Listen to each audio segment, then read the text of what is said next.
In this part of the activity, you're going to use this protractor in order to measure the four angles that are on the next slides.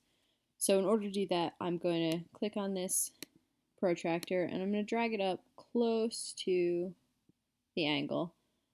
And then I'm going to use my arrow keys in order to move it because I want to make sure that this part of the protractor, this intersection right here, ends up right on the corner of the angle so that I can get an accurate measurement. So it's easier for me to just use the arrow keys to move it over. So now I can see that that's about as close as I'm going to get it so that this point and the intersection here overlap.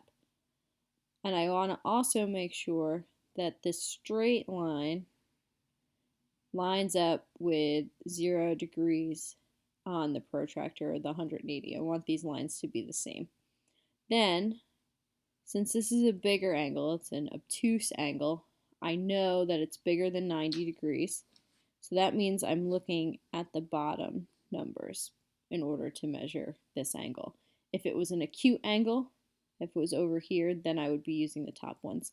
But I'm looking at an angle that's bigger than 90 degrees, so I know that it can't possibly be 30 degrees because 30 isn't bigger than 90.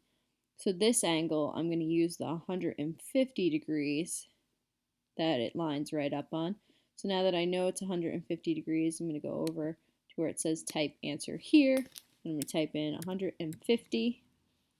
If you're feeling extra fancy and you want to put in a degree symbol, you would hit Shift Alt 8 and it puts in the degree symbol, but you don't have to do that. You can just type in 150 and that will get you credit for this problem.